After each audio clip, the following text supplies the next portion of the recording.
Hello everybody, welcome back to Cinema Savvy. It is myself, George, bringing a brand new video, and I guess I can say this is the maybe third video in this casting series now.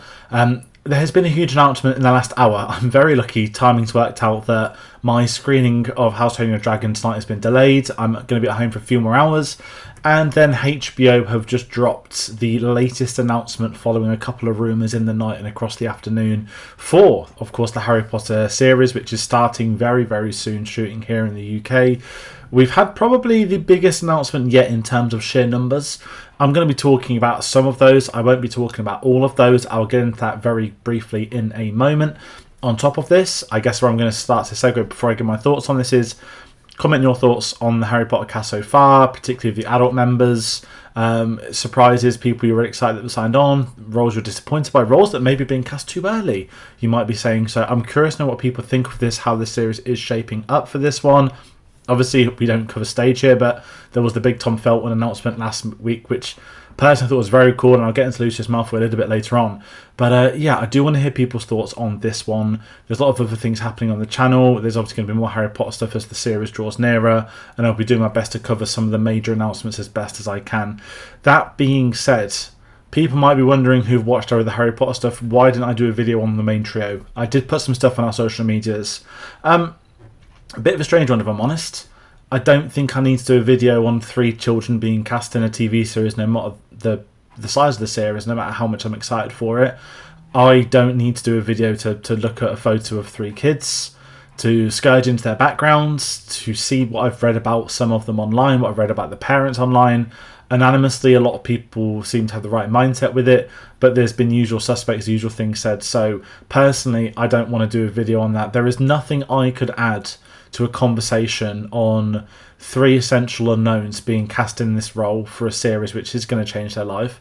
Now, if you want to get into the nitty-gritty, sure, I did a bit of research and you can see there is advertisement credits for one of the actors, there's an upcoming TV series for another, and with another member, they have a very rich background already in musical theatre. So again, I don't see the need for a video on them. Today's announcement, we've got more of the adults, we've got some big roles that are going to be with us for the next 10 or so years. To me, that is worth an announcement, and people are going to be familiar. Yes, there are kids in this, and I'll very briefly bring them up, but I'm not going to sit here doing the whole background checks because they're children, man. Let them be kids. Judge the adult cast, judge those people that are involved, leave the children alone. And that's my mentality with this. So I don't know if it's hypocritical I'm doing a video, but the core of this, like the thumbnail, is going to be on the big members. So we've got a whole range of people that have been cast today, and I'm excited to talk about this one. There is a statement on harrypotter.com. And there's a photo on Instagram, you can see all the cast members. I'm not going to be editing in photos of each cast member. Some of these I think people will be very familiar with, others they won't be. But that being said, let's get into this. So first up, I'm starting with 2 key players that are going to be with us for the foreseeable. We've got the roles of Aunt Petunia and Uncle Vernon that have finally been announced. Bella Powell's been cast as Aunt Petunia, who, if you're unfamiliar with her work, I think in America she's most known for the morning show. She was in Masters of the Air. If you're a similar age to me or a little bit younger, you may have watched MI High growing up. And yes, you're about to feel old. The lead actress from MI High is going to be playing Aunt Petunia. Obviously, the key with this is the ages. I've spoke about this. It's as someone that's very aware of the books, that have read them, that knows a good proportion of them off the back of my head. Announcing this series as controversial as it is just with regards to making the series, let alone the political stuff going on outside of that. Age-appropriate casting is one of the biggest sells you can have, because the film's rightfully aged up a lot of the characters. I think it really worked for the films and the actors they're able to bring on board. But for a 10-year TV series being billed as the most faithful adaptation, they really have to nail these sorts of things. And I think we're going to get more announcements like this. We already had the Snape casting, where of course we've got a Papa Sidhu who's in his, I think, mid-30s. The time of the Philosopher's Stone, Snape is only like 32 years old. That means the Marauders are going to be 32 years old at this point in time.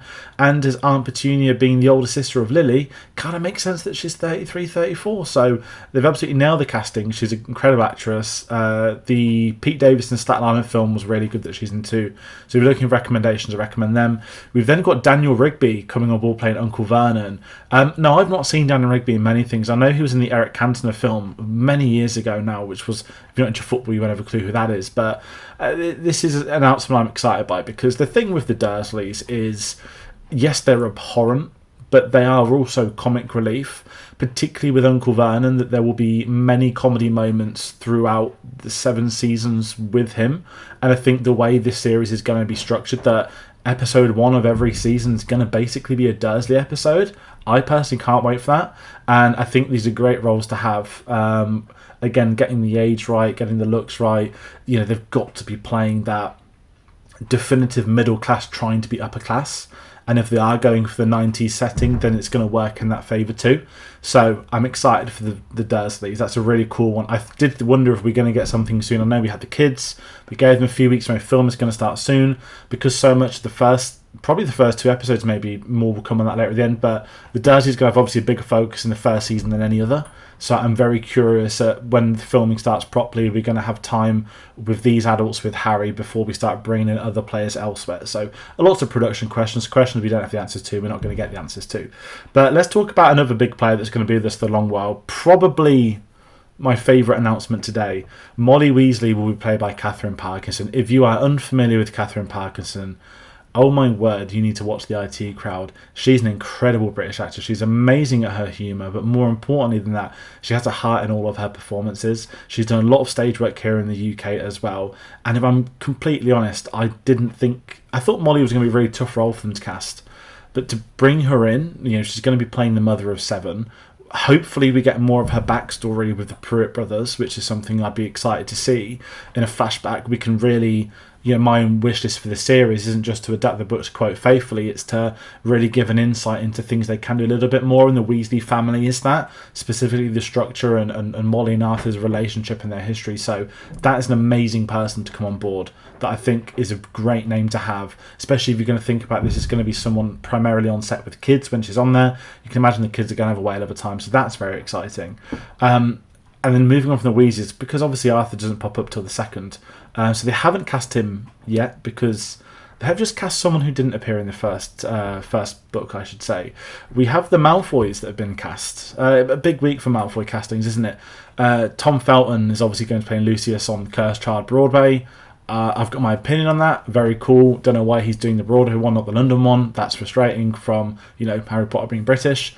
But what I did think this week, and I was thinking this a lot, I was like, could that mean Tom Felton's going to play Lucius? Like, he's got the long hair, he looks good, he's age appropriate to be playing Lucius at this point in time, because Lucius isn't I think Lucius is 5 years older than the Marauders and Snape, essentially. I think in the flashbacks, Lucius is one of the prefects that introduces Snape to the Slytherin table. So think about it, he's going to need to be in his mid to late 30s, really, at this point in time. They've cast, not Tom Felton, but they've cast Johnny Flynn this, which is incredibly intriguing. Now, I did not watch the David Bowie biopic. I would not watch the David Bowie biopic. And obviously, Johnny Flynn has a background in music. He's a talented actor as well. He's moved into acting on top of that. And it's a really interesting announcement for me personally in this first season, because he isn't in the first season, he's in the 2nd. Are we going to get a tease with him and another character I'm going to talk about quickly? Or soon, I meant to say not quickly. Or are we just casting him now to say he's going to be here in a year's time? Because with this being a 7-season show, and it being age being an important thing to cover these kids through the ages, we're going to start to get some of these characters that popped up in 2nd, 3rd book onwards, maybe earlier. Maybe they're going to cast them now. Maybe they're working on filming dates already for Chamber of Secrets, and they want to start bringing actors in. Maybe they're screen testing kids with the adults for chemistry. There's so many variations, but I think it's smart casting to do Lucius now. It will also remove the Tom Felton rumours, like I myself thought and others would have thought after this. I'm personally happy they're not bringing him back, not in a rude way. I don't think he needed to be in the Lucius role, although he could probably do it well, but doing it on stage, great, makes more sense. And as I said, I'm not going to get into talking announcements with kids, but the actor of Draco has been announced, called Lox Pratt. I know he's going to be in the Lord of the Flies BBC series, and in the photo on Instagram you can see a side by side with him, which I'm looking at now, with Johnny Flynn, and the pair look they look like father son, which is kind of what you want with this. And obviously we're not going to do Narcissa now because she pops up in Goblet of Fire onwards, so there's absolutely no need to hold someone until that 4th book. Granted, she rocked up in the 6th film. Another one we've got to talk about is the role of Cornelius Fudge. This is a role I've been very excited for. We did obviously a bit of fan casting as a bit of fun at the end of last year, me, Tate and Paul, We did 3 specials on that, and one of them we did ministry roles. We had a lot of fun picking who is going to be the Cornelius Fudge. It's one of the more exciting roles. And if you go to the original films, of course, when they cast the original Fudge for Chamber of Secrets, I don't think Order of the Phoenix had been released. I think that might have come out in 03 book-wise. I could be wrong. I think Order of the Phoenix came out in 2003. We know Fudge is an integral role within that, and he appears in, Goblet of Fire as others. So now we have a complete book set to know what the character entails. Casting Fudge now is quite ingenious. We've got Bertie Carville, who's been doing this. Now, stage people that look at musical theatre will know him much more. He's won 2 Laurence Olivier Awards, which is quite remarkable.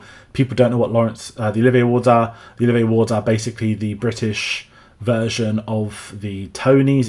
It's the stage version of the Oscars, whatever, however you want to call it. And he's won it twice, which is remarkable. He's played Miss Trunchbull and Matilda on stage. And if you're looking for some of the more, I would say, academic stuff, the more modern stuff that audiences that may know from the screen, he was in the Denzel Washington Macbeth playing Banquo. He played Tony Blair in the latter seasons of The Crown, and he's going to be playing one of the Targaryens in the new delayed Game of Thrones series, Duncan Egg, I think it's called, or however they're turning that book into a series. So he's someone that's got a lot of experience. He's going to bring it to the role. I'm very excited for the Fudge. I think if you're going to get more time with TV, then the ministry needs to be fleshed out a lot more. And that's going to be something I talk about as I do the book series later on across July and August. I'll give some more details on that at the end. But Fudge is a really interesting role, and I think it could be a lot meatier being done on the TV series. If you want to bring him early, why not put him in season 1? He rocks up in the 2nd book, he rocks up in the 3rd book, he's in it much more in the 4th, and then of course we get everything with the 5th. Find a way to put him in the 1st one, make it work. I'd be really excited to see what they do with him in that. And then we've got 3 more names, which again are young kid actors. I've got no opinion on them, but we've got Leo Early as Seamus Finnegan, Alessia Leone playing Parvati Patel, and Sienna Musa as Lavender Brown. No comments to make on those. Again, they're kids. I'm surprised they didn't do the Patella twins. I think the sister may become... No, is she younger by 1 year? Ignore me. I think she's younger by 1 year. But, yeah. It's casting, isn't it? We're going to get loads. We're going to get, all the kids being announced soon. But I won't do these videos on the young actors because I don't think it's necessary to put that spotlight on them when they're already going to have it from everywhere elsewhere. There'll be some other good Harry Potter channels that do that. Movie Flame will be doing it, no doubt, and a few others. So I won't do specific videos. But if there's more announcements such as this one today, where it's adults, where we can look at what they've worked on and what they haven't, we can talk about it because I'm excited by the Malfoy casting. I'm excited by the Weasley casting. I can't wait to see who else follows. And I guess if you've got Catherine Parkinson now in as Molly, you can screen test every potential Weasley with her. Because let's be honest, they're going to be looking for the Freds, the Georges. They're going to be looking for obviously Percy, Ginny. There's loads of them. Charlie needs to be in this as well. Bill needs to be in it. A big thing for me of this is the Weasleys need to get some proper justice in this TV series. I understand the film's focusing on Harry, but the books really maintain that relationship as the Weasleys are his second family, and it's not just 3 of them that are his second family. Bring them all in as early as you can get them. There's key parts from the Philosopher's Stone book where we hear more about Charlie and the dragons, or Bill and the dragons. Always get the pair mixed up, but there's a lot they can do with it. You look at the marriage of Fleur, that just pops up randomly in 7th film, when actually that was back in the Order of the Phoenix, that book starts. So I'm excited to see what more they do with this, and I think Catherine Parkinson's an absolute wonderful name to have involved in this, and I'm excited to see who they go for as their Arthur Weasley. So that's going to be me rounding out. As I said, there'll be more Harry Potter stuff as and when there is needed to be. I mentioned the series. I've literally got about 50 pages left on Order of the Phoenix. When I've reread that, I'm going to obviously go straight into Half-Blood Prince and Deathly Hallows. I've not read the pair since uni. I'll fly through them because I much prefer them books. And then in July, I will be starting the book series, as I mentioned before, where it'll be 1 episode each week is me adapting that series for HBO. I don't want to stag them. I wanted to do 1 a week for 7 weeks. But to do that, I needed to read all 7 books first. And my implications of that are things from latter books I may want to talk about in earlier books and earlier seasons. So that's quite exciting for me. There will be more announcements. There'll be more reviews. We're in Blockbuster season. I'm going to watch How to Train Your Dragon tonight. There'll be a review for that tomorrow now that this is definitely coming out. And there's plenty of other things happening on the channel. So that's going to be me rounding out. Thank you all so much for watching, and I'll see you on the next one. Take care.